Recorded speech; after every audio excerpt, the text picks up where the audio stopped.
जे अधिवेशन उद्यापासून सुरू होत आहे,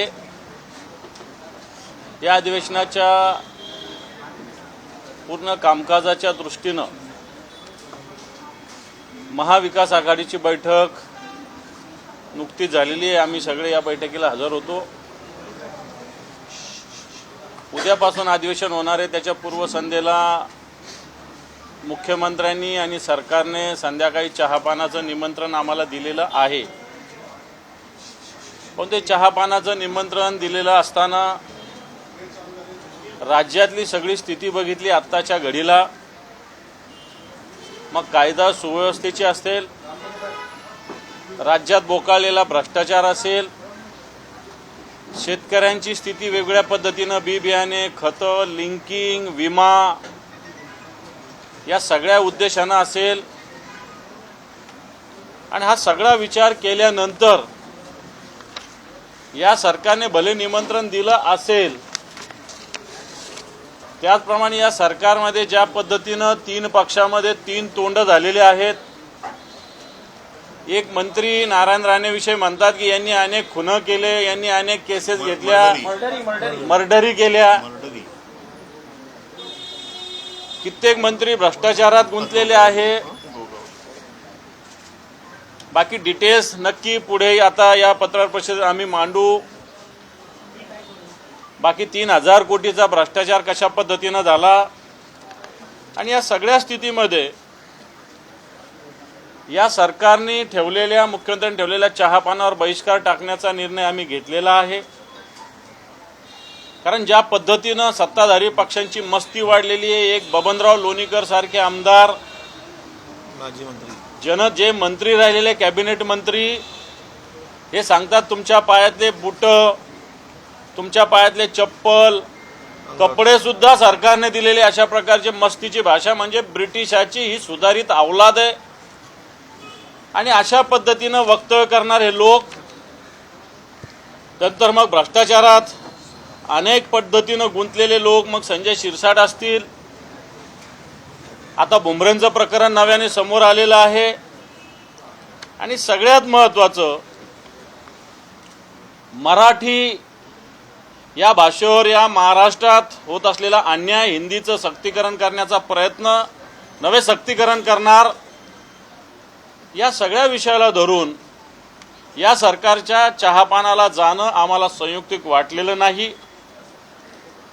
मग मुंबई अदानीच्या हवाली करण्याचा प्रकार असेल, देशाच्या सरन्यायाधीशाचा या महाराष्ट्रात केलेला अवमान असेल, ड्रग्जला सरकारचं प्रोत्साहन असेल, शक्तीपीठ मार्ग जो आवश्यक नाही तो करण्याचा अट्टहास आहे। आणि म्हणून या सगळ्या विषयामध्ये निश्चित अधिवेशनात तर आम्ही आवाज उठवू, परंतु सरकार या सगळ्या विषयात पूर्णपणे अपयशी ठरलेलं आहे। सरकार कायदा सुव्यवस्था पाळू शकलेलं नाही। सत्ताधारी पक्षाचे लोक वेगवेगळ्या गुन्ह्यात सहभागी आहेत। पुण्याचं हगवणे प्रकरण आपण बघितलं, आत्ताच एक प्रकरण आलेलं आहे, एक मुंब्र्याचे, ठाण्याचे जे राष्ट्रवादीचे नेते खुनाच्या प्रकरणात सहभागी आलेले, ज्या व्यक्तीचा खून झाला त्याची पत्नी इथं आलेली आहे। आणि म्हणून सत्ताधारी पक्षाचेच लोक वेगवेगळ्या गुन्ह्यामध्ये सहभागी आहे। पोलिसांचं पूर्णपणे त्याला संरक्षण आहे। मुख्यमंत्री, उपमुख्यमंत्री एक प्रकारे या सगळ्या गोष्टीला प्रोत्साहन देतात। एकीकडे मुख्यमंत्री भ्रष्टाचार मुक्तीच्या गोष्टी करतात, आणि एकीकडे 3-3 हजार, 4-4 हजार कोटीचा भ्रष्टाचार होतो। या राज्यात 92,000 कोटी रुपये कॉन्ट्रॅक्टरांचं देणं आहे। जलसंधारणाचे 903 कामं या सरकारने रद्द केलेले आहेत। एसटीच्या बसेस अजून आलेल्या नाही। रोज बघा एसटी वारीसाठी एसटी जात आहेत। काल एक एसटी दाखवली की 3 नटवर चालवलेली एसटी आहे। आता सकाळी एक एसटी दाखवली की तिचं शॉकअपच नसलेली एसटी आहे। आणि म्हणून अशा पद्धतीनं हे राज्य कुठे घेऊन चाललेले आहे, भारतीय जनता पार्टीनं कुठे नेऊन ठेवला महाराष्ट्र म्हटलं होतं, तसं आता भारतीय जनता पार्टीनं आणि या त्यांच्याबरोबरच्या जे आमच्यातून गेलेले गद्दार लोक आहे यांनी कुठे नेऊन ठेवला महाराष्ट्र, ही परिस्थिती निर्माण झालेली आहे। आणि म्हणून या सगळ्या विषयाला जनतेच्या न्यायालयात आम्ही जात आहोत, परंतु विधिमंडळात निश्चित याच्यावर आवाज उठवू। परंतु या सरकारच्या, कारण हे सरकार भ्रष्टाचारी आहे, हे सरकार बेईमान आहे, हे सरकार शेतकरी विरोधी आहे आणि म्हणून या सरकारच्या चहापानावर बहिष्कार टाकण्याचा निर्णय आम्ही घेतलेला आहे.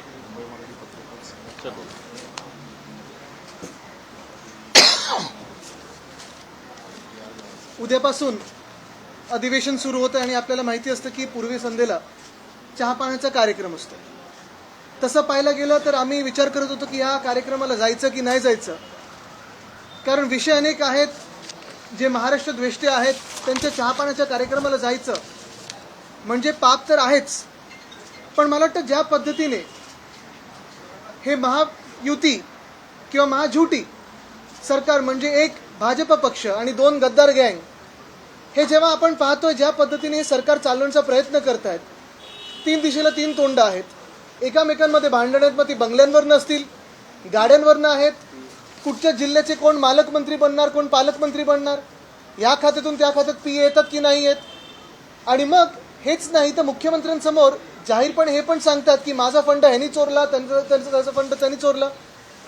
कदाचित त्यांच्यामध्ये देखील अजूनही थोडे कोऑर्डिनेशनची गरज आहे आणि म्हणून आम्ही हा निर्णय घेतला की चहापानाच्या कार्यक्रमामध्ये एकामेकांची तोंड तरी बघतील ते.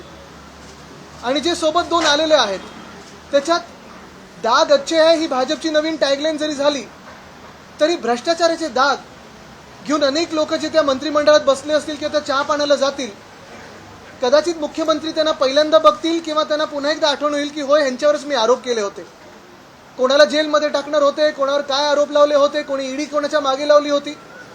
आणि हेच सगळं पाहता आपण पाहत होता की भ्रष्टाचारी सरकार भाजपचं जे झालेलं आहे त्याच्यात सगळ्यात मोठा घोळ आणि कदाचित आता घोटाळा देखील समोर येत आहे. तो म्हणजे कालच आपण पाहिलं, मी पत्रकार परिषद घेत असताना 25 लाख विद्यार्थ्यांमधून पहिली यादी जाहीर केली ती 11वीच्या प्रवेशाची. कदाचित आम्ही आंदोलनाचा एक हाक मारली होती, त्यानंतर घाबरून ती यादी जाहीर केली असेल, पण रात्री कळायला लागलं. अनेक पालकांनी आम्हाला फोन केलेले आहेत, अनेक लोकांनी आम्हाला विद्यार्थ्यांनी मेसेज केलेले आहेत की जी काही पहिली यादी जाहीर झाली आहे त्या पहिल्या यादीत देखील अनेक मोठे गोंधळ झालेले आहेत. आणि कदाचित त्या यादीमध्ये लोकांना टाकण्यासाठी किंवा कुठचं कॉलेज कोणाला देण्यासाठी दादा भुसे जे मंत्री आहेत त्यांनी भ्रष्टाचार केलाय का, पैसे खाल्ले आहेत का, हा देखील एक मोठा प्रश्न आमच्या समोर येतो. कारण हेच ते दादा भुसे आहेत ज्यांनी आपल्या शाळांवर पहिलीच्या विद्यार्थ्यांवर हिंदी विषय हा लादण्याची सक्ती महाराष्ट्रात त्याची अंमलबजावणीचा GR काढलेला आहे. हेच ते दादा भुसे आहेत. आमच्या वेळी कृषी मंत्री होते, मला खातं हे नको म्हणून दुसरं काहीतरी द्या मागे लागले होते. आणि हेच ते दादा भुसे आहेत ज्यांनी मागच्या 1.5 वर्षात MSRDC खातं सांभाळलं, पण त्याच भ्रष्टनाथ शिंदेसाठी ज्यांनी हे सांभाळलं खातं, आता ते जे आज मी तुम्हाला सांगतो हे यादीचा घोटाळा भ्रष्टाचार, तसंच समृद्धीचा जर तुम्ही पाहिलात तर समृद्धीची नदी झाली होती. म्हणजे ज्या हायवेला माझ्या आजोबांचं वंदनीय हिंदुराव सम्राट बाळासाहेब ठाकरेंचं नाव दिलं, दुर्दैव हे आहे की समृद्धी महामार्गावर खड्डे पडलेले आहेत. त्याच समृद्धी महामार्गावर आज नदी वाहत आहे. आणि आजची बातमी आहे की मुंबई पुणे महामार्गावर चुकीचे फाईन जवळपास 12.5 कोटी 6 लाख गाड्यांना या चुकीच्या फाईन मारल्यात कारण MSRDCनी घोटाळा केलेला. पण हा काही घोटाळा किंवा हा भ्रष्टाचार एवढ्यालाच सीमित नाहीये.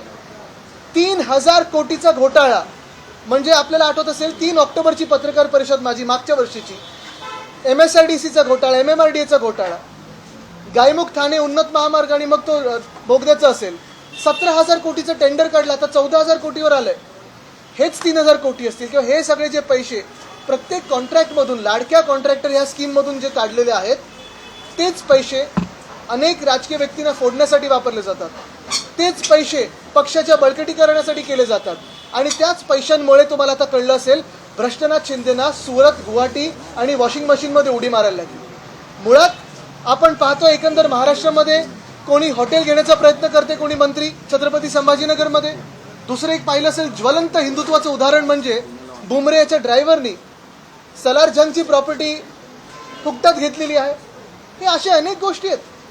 पण भ्रष्टनाथांची जे एशनची गट झालेला आहे त्या गटामध्ये अनेक भ्रष्टाचाराचे आता केसेस पुढे यायला लागले आहेत. आमचा साधा सोपा प्रश्न हाच आहे की मुख्यमंत्र्यांना हे दिसतंय की नाही दिसत आहे. आणि युती धर्मामुळे ते काय त्यांचे हात बांधलेले आहेत. कारण ना खाता हूं ना खाणे देता हूं हे ब्रीदवाक्य होतं भाजपचं 2014 जेव्हा आम्ही त्यांच्या सोबत होतो. पण आता आपण पाहतो एक असे डागी लोक त्यांनी घेतलेत. कोणा मर्डर असेल, कोणा भ्रष्टाचार असेल.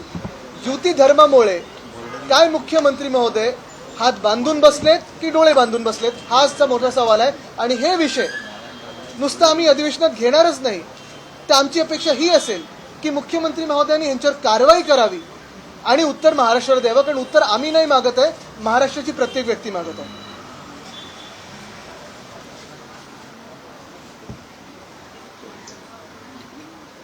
महाराष्ट्रामध्ये अनेक विषयाच्या संदर्भात उद्याच्या अधिवेशनाच्या संदर्भात आमचे विरोधी पक्षनेते आणि आदित्यजींनी बऱ्याच गोष्टी सांगितल्या. 2-3 गोष्टीवर महत्त्वाचा विषय असा आहे की शेतकऱ्याला पूर्णतः वाऱ्यावर सोडलेला आहे. शेतकऱ्यांची संपूर्णतः कर्जमाफी देतो म्हणून सांगितलं आणि आता समिती नेमत बसली. म्हणजे बळीराजाला फसवण्याचं पाप करणारे हे सरकार आहे. ज्या बळीराजाच्या भरोशावर खातात आणि त्या बळीराजाला म्हणतात तुझ्या अंगावरचे कपडे आम्ही दिलेत, तुझ्या पायातले चपला आम्ही दिलेत, तुझ्या बापाला दिलं, तुझ्या मायेला दिलं, अशा प्रकारचे घाणेरडी भाषा वापरून समस्त शेतकऱ्यांचा अवमान करणारे सरकार आहे. की खरं तर हे वक्तव्य माजी मंत्री असलेल्या लोणीकरांनी केलं आणि या संदर्भातली पुढची भूमिका आमची काय राहील ते आम्ही ठरवू. पण अशा मनोवृत्तीच्या, विकृत मनोवृत्तीच्या विचार असलेल्या सरकारच्या चहापाण्याला जायचं का? राज्यातली कायदा सुव्यवस्था पूर्णतः उद्ध्वस्त झालेली आहे. रोज खून होत आहेत, बलात्कार होत आहेत, काही कायद्याचा धाक राहिलेला नाही, पोलिसांचा धाक राहिलेला नाही. आणि हे सरकार मस्तपणे मस्तगुल होऊन टक्केवारी आणि जिल्हे वाटण्याच्यासाठी एकमेकाशी भांडत आहे. वाट्यावरून भांडणं सुरू झालेले आहेत तिघांचे आणि वाटा मिळवण्यासाठी कुठल्याही स्तरावर जाण्याची मानसिकता यांची दिसते आहे. म्हणजे एकमेकाच्या खात्यावर निधीवर डोळा ठेवून आहेत. हे डोळा ठेवून यासाठी आहेत की यांना डोळा मारून घ्यायचा आहे म्हणून एक दुसऱ्याच्या खात्यावर. यांना जनतेच्या कामावर डोळा ठेवायचा, जनतेच्या प्रश्नावर यांचा डोळा नाही आहे. यांचा डोळा कुठे आहे तर निधीवर डोळा आहे. अधिकाधिक निधी मिळवायचा आणि त्यातून आपली टक्केवारी काढायची. आपल्याला माहीत असेल की महाराष्ट्रामध्ये अवकाळी पाऊस मोठ्या प्रमाणात आला आणि त्यामध्ये प्रचंड नुकसान झालं. 2 वर्षापासून 1 रुपयाही शेतकऱ्याला मिळालेला नाही. या सगळ्या नैसर्गिक आपत्तीमध्ये झालेल्या नुकसानीचं पैसेच मिळत नाही. आणि मग अशा सरकारच्या चहा पाण्याला काय जायचं आम्ही? ज्यांना महिलाचं संरक्षण करता येत नाही, ज्यांना कायदा सुव्यवस्था नीटपणे हाताळता येत नाही, ज्या भ्रष्टाचारामुळे प्रचंड अखंड बुडालेलं हे सरकार आहे. तुम्हाला माहीत असेल की सुप्रीम कोर्टाच्या निर्णयानंतर 3,000 कोटी रुपयेचा भ्रष्टाचार त्या ठिकाणी झालेला दिसून आला. म्हणजे 3,000 कोटी रुपये त्याच्यावर ब्र काढायलाही तयार नाहीत. इथे कुठलंही काम पैसे दिल्याशिवाय होत नाही. खालून वरपर्यंत निधी मिळवायची असेल तरी टक्केवारी मोजावी लागते, तरच मंत्रालयातून पैसे सोडले जातात. अशा म्हणजे आपण पाहिलंय की कांदा उत्पादक शेतकऱ्याला वाऱ्यावर सोडलं, हमी भावाचा पत्ता नाही, कापसाला भाव मिळत नव्हता, सोयाबीनला भाव नाही. ह्या मधातल्या पावसानं दडी मारल्यामुळे कापसावर वाणी नावाची किडी आली आणि ते प्रचंड उगवलेलं कोंब फस्त करून गेली. कुठलेही पंचनामे नाहीत किंवा मदतीचा त्यामध्ये कुठेही प्रावधान नाही. म्हणून अशा या सगळ्या अनेक प्रश्न आहेत की ज्यामध्ये या सरकारने सत्तेवर आल्यानंतर जनतेला वाऱ्यावर सोडलंय, बेरोजगारांना वाऱ्यावर सोडलंय, अनेक निर्णय फिरवलेत. खाजगी कंत्राटी पद्धतीनं ज्या कंपन्यांना काम दिलं होतं त्याला स्थगिती दिली, परत ते काम पुन्हा सुरू केलं आणि सगळ्या बेरोजगारांची फसगत चालली. प्रचंड मोठ्या प्रमाणावर कंत्राटीकरणाचं काम सुरू झालं. ज्या राज्यामध्ये पोलीस, महिला अधिकारीसुद्धा सत्ताधाऱ्यांच्या पुढे सुरक्षित नाहीत, तिचासुद्धा विनयभंग केला जातो. म्हणजे इथपर्यंत हिंमत या सगळ्यांची गेलेली आहे. म्हणून आम्ही या चहा पाण्याच्या कार्यक्रमावर बहिष्कार टाकायचं ठरवलं आहे. अनेक मुद्दे आहेत, तुम्हाला त्याचं निवेदन सगळ्यांना त्यानंतर मिळणारच आहे. पण इतका नालायक सरकार महाराष्ट्राच्या इतिहासात कधी झालं नाही. हे सरकार, अशा पद्धतीचं सरकार आपल्याला बघायला मिळत आहे. गेले काही दिवस हे सरकार स्थापन झाल्यापासून महाराष्ट्र राजकीयदृष्ट्या उद्ध्वस्त झालाय. या तिघांमध्ये समन्वय नाही हे स्पष्टपणाने सामोरे येत आहे. उघडपणाने कोणीतरी व्हिडिओ बाहेर काढतो, कोणीतरी काळी पूजा होत असल्याचं दाखवतो. ते काळी पूजा करतात का काय करतात त्याची आम्हाला काही घेणं देणं नाही. पण प्रश्न आहे की पुरोगामी महाराष्ट्रामध्ये या काळ्या पूजेला एवढं महत्त्व कधीपासून यायला लागलं? याच्यातनं काय प्राप्त होतं? जिथे जावं तिथे नगरसेवक फोडण्याचे प्रकार सुरू झालेले आहेत. हे नगरसेवक फोडताना 3-3 कोटी 5-5 कोटी घेतल्याचं दिल्याचं दावा छुपेपणाने उघडपणाने त्यांच्याच पक्षातली लोक करतात, कारण का त्यांच्याच पदाला धोका निर्माण झालाय. हे येतात कुठे? तुम्ही 3,000 कोटी रुपये एकाच टेंडरमधनं खाणार असाल, एका टेंडरमधनं 3,000 कोटी रुपये, काय होणार आहे महाराष्ट्रात? मला आजही आठवतं की 1989 साली बोफोर्सचा घोटाळा झाला, असं बोंबोंब झाली, स्कॅम झाला आणि 65 कोटी रुपये घेतले असा आरोप जॉर्ज फर्नांडिस यांनी तत्कालीन कैलासवासी राजीव गांधी यांच्यावर केला. राजीव गांधींचा त्याच्यानंतर झालेल्या निवडणुकीत दारुण पराभव झाला. 65 कोटी रुपयामध्ये अख्खं केंद्र सरकार उलटलं. इथे सर्वोच्च न्यायालयाचे न्यायाधीश बोर्ड असं दाखवतात आणि सांगतात याच्यात 3,000 कोटीचा गफला आहे. तुम्ही मागे घेता टेंडर का आम्ही याच्यावर काही करावं? अख्खं सरकार सुप्रीम कोर्टात खाली धावत जातं. दुसऱ्या दिवशी टेंडर मागे घेतं, पण मागे घेताना हे तर सिद्ध झालं ना 3,000 कोटीचा घोटाळा आहे. 3,000 कोटी? अरे काय तुमच्या बाचे पैसे आहेत का? आमच्याच 12 कोटी जनतेचे पैसे तुम्ही असे खाणार आणि असे मुक्त हस्ताने वाटणार. जुगारात हा जो राजकीय जुगार सुरू झालाय तो केविलवाणा आणि किळसवाणा आहे. कायदा आणि सुव्यवस्थेबद्दल न बोललेलं बरं. आम्ही त्याच्यात मांडलंय की नांदेडला आठवड्याला 1 खून होतोय. महाराष्ट्रामध्ये महिलांवरचे अत्याचार वाढलेत. खोटानाट्याची स्पर्धा सुरू झालेली आहे. जे ठाण्याच्या केसबद्दल विरोधी पक्ष नेते बोलले, सगळे पुरावे हातात असताना देखील पोलीस कारवाई करायला तयार नाहीत. म्हणजे कन्फेशन आहेत आरोपींचे की आम्हाला खून कोणी करायला सांगितला, काही पोलीस करायला तयार नाहीत. हे का चालू आहे? सत्ताधारी पक्षाची लोक खून करणार असतील आणि सत्ताधारी पक्ष त्यांना वाचवणार असेल तर कायदा आणि सुव्यवस्था राहणार कशी? लोकांची हिंमत वाढायला लागली. स्वतःच्या पॉलिटिकल मेमोरेंडम मध्ये सांगतात की कर्जमाफी करणार, त्याच कर्जमाफीबद्दल बोलतात आम्ही बोललोच नाही. अरे काय तुमचा काय शेतकरी तुम्हाला लाचार वाटतो की काय? तुझ्या माईला पैसे आम्ही दिले, तुझ्या बापाला पैसे आम्ही दिले, तुला पैसे आम्ही दिले, अरे तुझ्या जीवावर जगतो की काय आम्ही? लोणीकरांनी लोणे खाल्लं असेल, महाराष्ट्राच्या जनतेने खाल्लेलं नाही.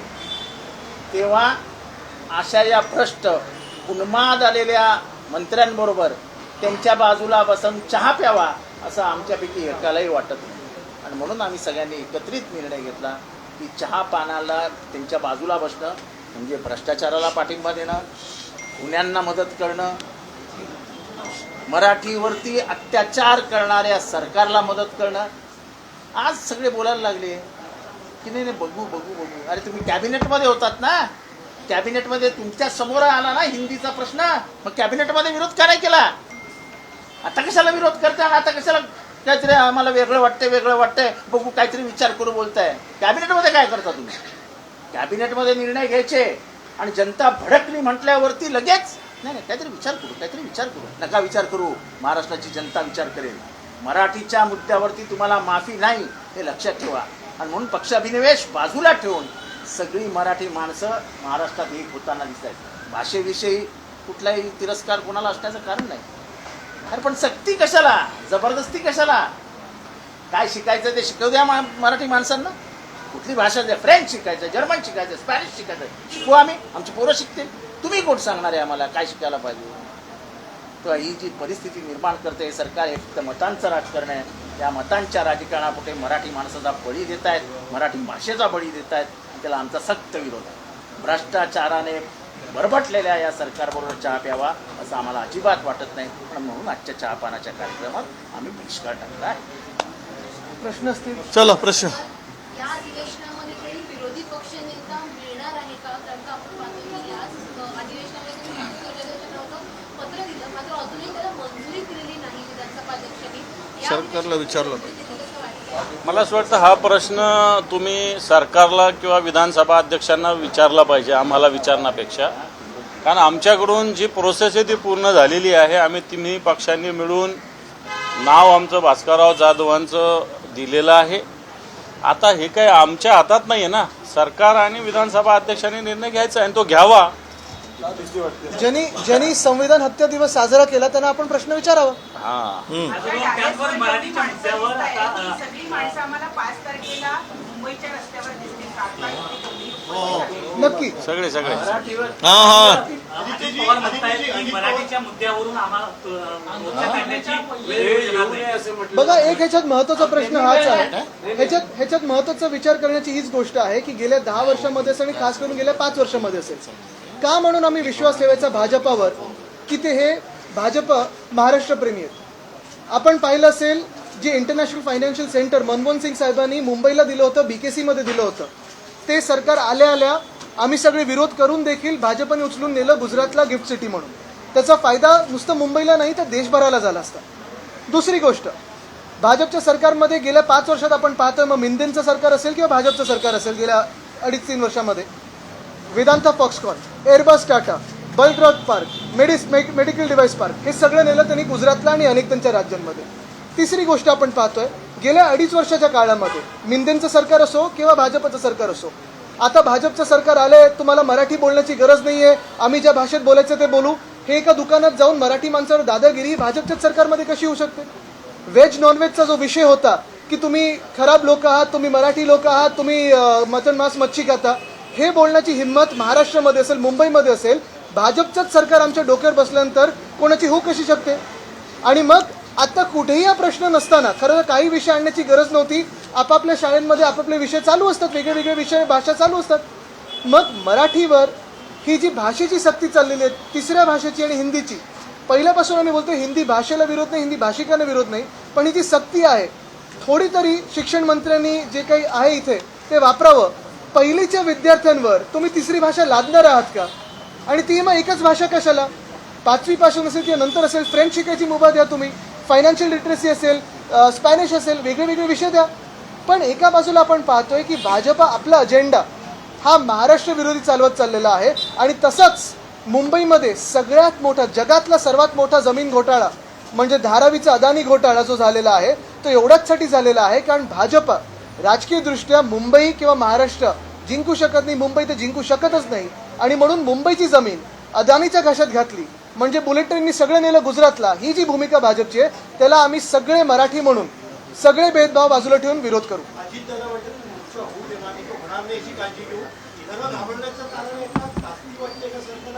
बघा, होऊ देणार नाही, होण्याची गरज नाही आणि होऊ देणार नाही ह्याच्यामध्ये फरक आहे. होऊ देणार नाही म्हणत असतील आणि पोलिसांचं बळ लावत असतील, कितीही बळ लावलं तरी आम्ही ते तोडून मोडून पुढे जाऊ. होण्याची गरज नसेल तरी देखील तुमच्या जे सत्ताधारी पक्ष आहे आणि भ्रष्टनाथ मिंदेंचे जे मंत्री आहेत त्यांच्या डोक्यात हे कीड वळवळू शकते. ह्याला आम्ही विरोध म्हणून उतरू. तसंच काल पाहिलं असेल 25 लाख विद्यार्थी महाराष्ट्राचे आहेत. का तुम्ही त्यांचं नुकसान करताय? का त्यांची कॉलेजची ऍडमिशन प्रोसेस थांबवताय? नुकसान महाराष्ट्राचं करतं. हे सरकारला मराठी होऊन दे येतो. अजित पवारांचं जे स्टेटमेंट आहे ते असं म्हणाले की मोर्चा काढण्याची वेळ येऊ नये यासाठी आम्ही प्रयत्नशील आहोत.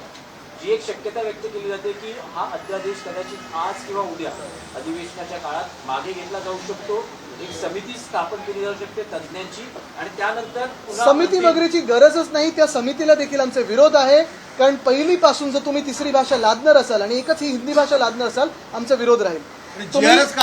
मुख्य गोष्ट म्हणजे GR का काढला तुम्ही? आणि परत एकदा मी तुम्हाला सांगतो, युती धर्मामुळे असं काही झालंय का की फडणवीस साहेब हतबल झालेत? म्हणजे तसं UP बद्दल भाजप आणि आम्ही सगळे NDA बोलायचो की प्रधानमंत्री चांगले आहेत पण हतबल आहेत, कोअलिशन धर्म आहे. तसं आज कोअलिशन धर्माची अडचण मुख्यमंत्री महोदयांवर येतंय का? आणि परत त्याच्याही पुढे जाऊन तुम्हाला सांगतो, काल जो मी शंका जी उपस्थित केलेली आहे की मुख्यमंत्र्यांना अडचणीत आणण्यासाठी भ्रष्टनाथ मिंदेंचे मंत्री काही प्रयत्न करतात का, हा देखील विचार आपण करणं गरजेचे आहे.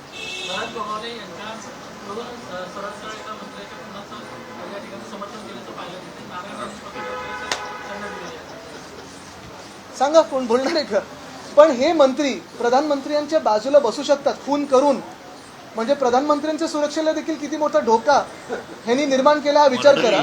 बाकी का खाकीत रुमाल नाही म्हणून मी जास्त बोलू नाही शकत. या वेळेने किती मर्डरी केल्या, मर्डर म्हणजे एक होतो, मर्डरी म्हणजे अधिक. या केसी आणि मर्डरी याच्याबद्दल जर काही अधिकची माहिती असेल तर महाराष्ट्राच्या गृहमंत्र्यांना म्हणजे मुख्यमंत्र्यांना हात जोडून विनंती आहे, या मर्डरीबद्दल आणि या केसीबद्दल आपण अधिकची माहिती माननीय गोगावले साहेबांकडनं घ्यावी आणि महाराष्ट्राला पुढील ज्ञान द्यावं. आणि त्याच्यात कोंबड्या मोजू नका, म्हणजे बाकीचं कायदेशीर पण पोलिसांनी बोलवलं पाहिजे नाही, त्याला. एक खरोखर ह्याच्यात नोटीस देऊ. नाही एक खरी गोष्ट ह्याच्यात आहे, म्हणजे गंमत जरी बाजूला ठेवली आपण तरी एखादा जबाबदार मंत्री हे वक्तव्य करू शकतो. हा, जे केंद्रीय मंत्री राहिले त्यांच्याबद्दल पोलिसांनी त्यांना बोलवून त्यांचा जबाब घेतला पाहिजे की नक्की काय तुमच्याकडे माहिती आहे.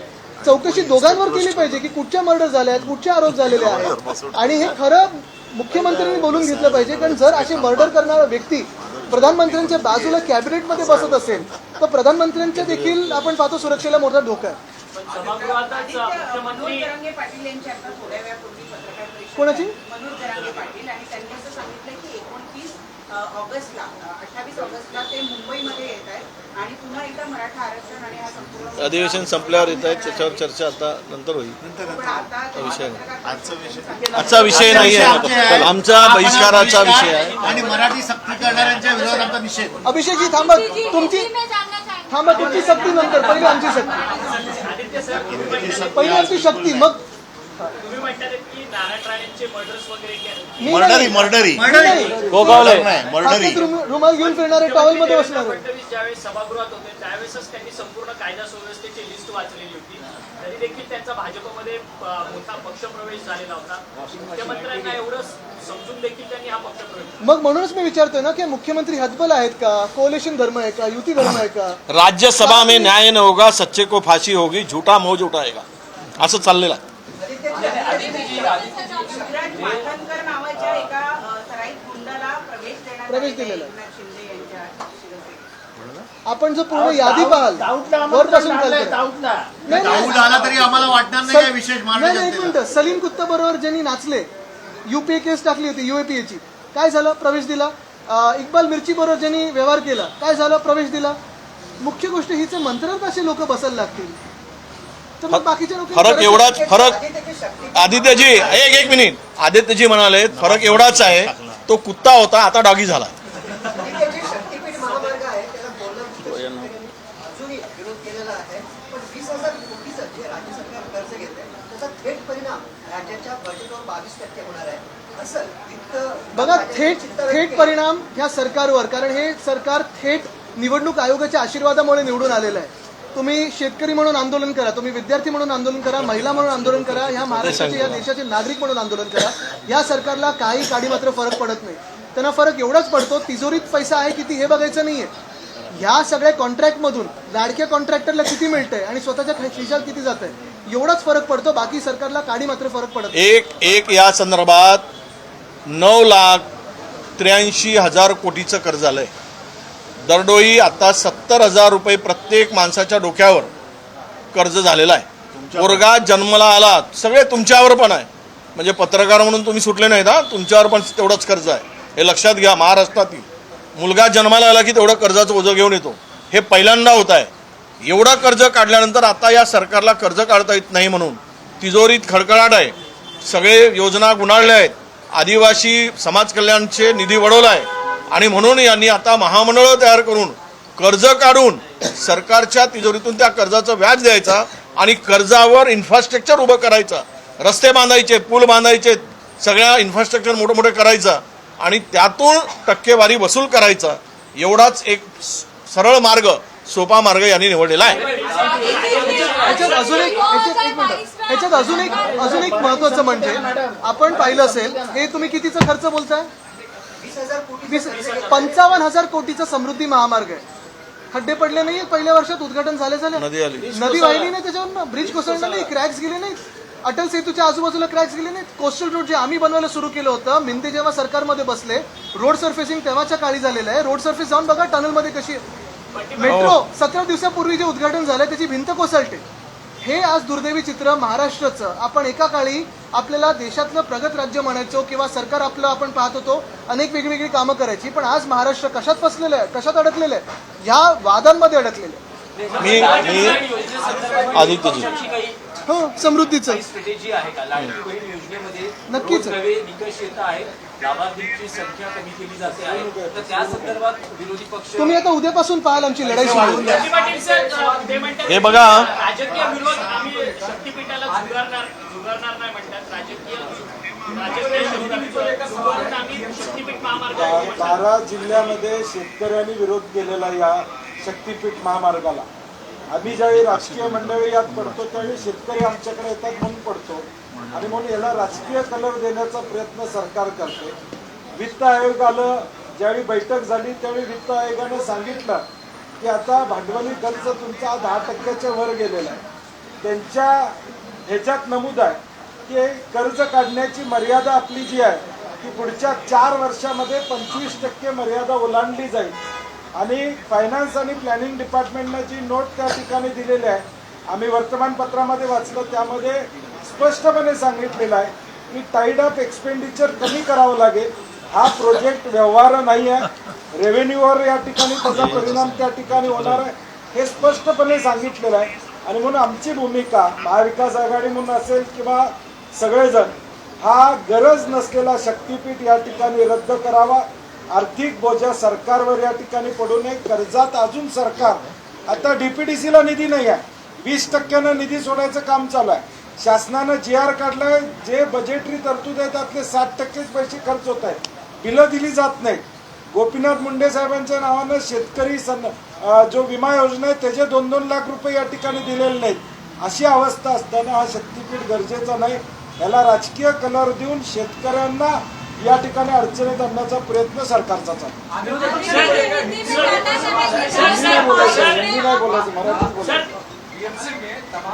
जरा मराठी खतम ना, मराठी जरा 2 मिनिट मराठी खतम होते 2 मिनिट. प्रेसमध्ये राष्ट्रवादी काँग्रेस पक्षाचा एक नेता जो आहे तो जमीन शेख प्रकरणाशी संबंधित आहे असा एक उल्लेख केला. मला ते जमीन शेख प्रकरण काय आहे आणि त्याचं कुटुंब आहे, त्यांना तुम्ही न्याय देणार आहे? नाही, त्यांचे कुटुंबीय इथं भेटायला आलेले आहे की त्याचा व्हिडिओ समोर आहे, जबाब आहे पोलीस स्टेशनला की अशा अशा पद्धतीनं या व्यक्तीची जी आपण उल्लेख केला यांचे खून करण्याची सुपारी देण्यात आलेली आहे. एकाला दिली, त्यांनी घेतली नाही, दुसऱ्याला दिली, कोणी दिली हे त्यांनी पोलिसांना सांगितलेलं आहे. असं असताना जो राष्ट्रवादी काँग्रेसचा नेता आहे ठाण्याचा, एक जो उमेदवार होता, मला वाटतं आव्हाड साहेबांच्या विरोधातच इलेक्शन लढलेला आहे, याला साधं पोलीस स्टेशनमध्ये सुद्धा बोलवलं नाही. जो तपास करत होता त्या पोलीस अधिकारी ज्यांनी पूर्ण तपास केला याची बदली झाली. एका राजकीय नेत्याच्या, आम्ही निश्चित सभागृहात हा मुद्दा काढू, एका मोठ्या मंत्र्याच्या दबावामुळं ती कारवाई थांबली. त्या पोलीस अधिकाऱ्याची बदली झाली आणि ज्याच्यावर आरोप आहे त्या व्यक्तीनं स्वतःच्या मोबाईलवर स्टेटस ठेवला, बदलीचा पत्र ठेवलं, जे बदलीचा आदेश आहे तो ठेवला. मला सांगा, बदली जी सकाळी होते, सगळ्या गोष्टी बाहेर यायला 2-2, 4-4 दिवस लागत असतात. या व्यक्तीच्या त्याच दिवशीच्या मोबाईलच्या स्टेटसवर आहे. ते कुटुंबीय 5 वर्षापासून झगडतंय की या खुन्याला माफी देता कामा नये, याच्यावर कारवाई करावी. आणि मला असं वाटतं हे प्रकरण आता डिटेल बोलण्यापेक्षा सभागृहात निश्चित मुख्यमंत्री, गृहमंत्र्याकडे याच्याविषयी दाद मागू. आणि आमचा जो आरोप आहे, आम्ही सुरुवातीलाच बोललो की सत्ताधारी पक्षाचेच लोक गुन्हे करतात, गुन्हेगारी वाढवतात. त्याचं एक ज्वलंत उदाहरण आहे. अजित पवार पाठीशी घालतात का या सगळ्यांना? मी म्हणेल पूर्ण सरकार, मुख्यमंत्री, अजित पवार, दुसरे दोन्ही उपमुख्यमंत्री आणि मुख्यमंत्री, हे तिघे पण या गुन्हेगारांना पाठीशी घालतात, असं माझं स्पष्ट मत आहे. हिंदी में PMC स्कूलों में पहले से भी अलग अलग माध्यम के क्लासेस थे, उसके बावजूद सरकार का स्पेसिफिक नोटिफिकेशन आना किस तरफ इंडिकेशन है? दूसरा, जब सरकार ये कह रही है कि 15 ऐसी भाषाएं हैं जिसमें एक हिंदी है, तो अपोजिशन को सरकार पर भरोसा नहीं है। पहली बात यही रहती है कि महाराष्ट्र में जो दादा भूसे मंत्री हैं, उन्होंने इतना बड़ा विषय ऐसे ही एक जीआर के माध्यम से उसको निपटने की कोशिश की। हमारा यही मानना है कि थोड़ा विद्यार्थियों का भी विचार किया जाए, उस पर विचार विमर्श हो, लेकिन किसी भी भाषा की सख्ती हमें बिल्कुल मान्य नहीं है, अमान्य है। बात यह है कि पहली की कक्षा के विद्यार्थी क्या असल में 3 भाषा सीख सकते हैं? क्या हिंदी की सख्ती की जरूरत है? और जो उन्होंने कहा है कि 20 अलग भाषाएं हैं, कोई भी सीख सकते हैं। अगर आप जीआर ठीक से पढ़े तो उसी जीआर में लिखा है कि 20 विद्यार्थी अगर साथ में आए और मांग करे कि नहीं ये भाषा नहीं, हमें ये भाषा चाहिए, तो हम भाषा बदल देंगे। ये कैसी बात है? ये क्या राजनीति की बात कर रहे हो कि 20 विधायक साथ में आए, कहते हैं हमें पार्टी बदलनी है, हम चुनाव आयोग के पास जाते हैं, आपका चिन्ह भी दीजिए, नाम भी दीजिए। जो भाजपा करती है वो विद्यार्थी नहीं कर पाएंगे। और दूसरी बात है, उन्होंने कहा 20 से कम अगर विद्यार्थी हो तो ऑनलाइन पढ़ाएंगे हम। कैसे ऑनलाइन पढ़ाओगे जिस स्कूल में अभी इलेक्ट्रिसिटी नहीं है, जिस स्कूल में अलग अलग क्लासेस नहीं, जिस पाठशाला में, तो उनको क्या ऑनलाइन पढ़ाने वाले हो आप? यही बात हम कहते आए हैं कि पहली बात तो किसी की भी भाषा हो, कोई भी भाषा हो, उसकी सख्ती हम सहेंगे नहीं। तीसरी भाषा अगर या तीसरा विषय कोई लाना हो तो वो 5वीं से लाइए, उसकी भी सख्ती ना हो, वो ऐच्छिक हो, वो चॉइस के हिसाब से हो। और महाराष्ट्र में मराठी हो और इंग्लिश हो, इसी को प्राधान्य देना जरूरी है। हिंदी हो, फ्रेंच हो, स्पेनिश हो, या फाइनेंशियल लिटरेसी हो, फिजिकल कोई बात हो जैसे क्रिकेट हो, फुटबॉल हो, ये सारी बातें 5वीं कक्षा से ले सकते हैं। मुख्यमंत्री जी का कहना यह है कि जब उद्धव जी सीएम थे तब त्रिभाषा सूत्र को मंजूरी दी थी, उसमें हिंदी थी। अब वो राजनीति कर रहे हैं, इसलिए अपने उस मुद्दे को बदल दे रहे हैं। मुख्यमंत्री महोदय कौन सी नींद में है मुझे पता नहीं, लेकिन मैं यही उनसे विनती करूंगा कि आंखें खोले और देखें कि जीआर किसने इशू किया है। जीआर जब इशू हुआ है, परसों जब जीआर इशू हुआ, तो कौन मुख्यमंत्री है? कि अभी भी यही वो मानते हैं कि उद्धव जी ही मुख्यमंत्री है? और हमारे समय पे जो माशेलकर समिति थी, उनका जो रिपोर्ट था, जो रिपोर्ट आया, उस पर हमने एक स्टडी कमेटी 5 मंत्रियों की बिठाई थी। लेकिन ये सारी बातें तो पिछली है। बीच में 3 साल बीत गए, 3 मंत्री बदल गए, 2 मुख्यमंत्री बदल गए। जीआर परसों आया है, उन्हीं की सरकार में आया है। शायद उनको पूछा है, नहीं पूछा है मुझे पता नहीं, लेकिन ये भी बात हो सकती है कि उन्हें तकलीफ में लाने के लिए भ्रष्टनाथ शिंदे के मंत्री ने जीआर इशू किया है। ये अंदरूनी झगड़ों में कृपा करके पहली की कक्षा के विद्यार्थियों को ना लाए, ये मेरी विनती है। एक मिनट, लेडीज फर्स्ट। नेताओं का कहना है कि किसी भी एक भाषा की सख्ती जो है वो नहीं की गई है जीआर में, फिर भी जो है तो चलो बहस करें हमारे साथ। अगर हिंदी अनिवार्य है पहली कक्षा से, तो फिर क्या इसे सख्ती नहीं कहते? और अगर उन्होंने यही कहा है कि 20 विद्यार्थी अगर साथ में और विषय बदल सकते हैं, क्या ये पार्टी फोड़ने की बात हो रही है? अदिति जी, भाजपा नेता राम कदम का कहना है कि विपक्षियों की ओर से विरोध किया जा रहा है। देखिए, मैं यही बात कहना चाहता हूं कि आज महाराष्ट्र में पूरा अगर आप एक वातावरण देखें तो यही हम मानते हैं कि भाजपा महाराष्ट्र के खिलाफ है। पिछले 10 सालों में भाजपा ने जो अन्याय महाराष्ट्र पे किया है, पहले इंटरनेशनल फाइनेंशियल सेंटर चुरा के ले गए गुजरात, फिर वेदांता फॉक्सकॉन हो, एयरबस टाटा हो, बलराज पार्क हो, एयर इंडिया के हेडक्वार्टर हो, काफी सारी चीजें लेके चुरा के गए गुजरात। अगर किसी के फेस्टिवल्स पे, किसी के त्योहारों पे बंदी लाए, तो हमारे मराठमोड़े जो गणपति बप्पा है, उनके पीओपी के आइडल्स पे वो बंदी ला रहे हैं। क्यों ना हम माने कि भाजपा महाराष्ट्र विरोधी है? सारे के सारे अगर मुंबई की ताकत देखिए, कम करने की कोशिश कर रही है भाजपा। आज मुंबई हो, महाराष्ट्र हो, इसका महत्व कम करने की जो कोशिश भाजपा कर रही है, उसके खिलाफ हम लड़ते रहेंगे। और मुझे विश्वास है कि सारी महाराष्ट्र की जनता और सारी महाराष्ट्र प्रेमी जनता साथ आके इसका विरोध करेगी। किसानों का विरोध नहीं है, सिर्फ कुछ पॉलिटिशियंस या कुछ, क्योंकि यही भाजपा है जिन्होंने पंजाब और हरियाणा के किसानों को माओवादी कहा था, उग्रवादी कहा था, अतिरेकी कहा था। यही भाजपा है जिन्होंने पंजाब, हरियाणा और छत्तीसगढ़ के किसानों पे टीयर गैस छोड़े थे, लाठीचार्ज किया था। और यही भाजपा है जब महाराष्ट्र में भी किसानों का और कामगारों का मोर्चा मुंबई तक आ रहा था, उन्होंने उनको माओवादी कहा था, मैंने जाकर उनका स्वागत किया था। तो ये भाजपा किसानों के खिलाफ है, कामगारों के खिलाफ है, महाराष्ट्र के खिलाफ है। धन्यवाद।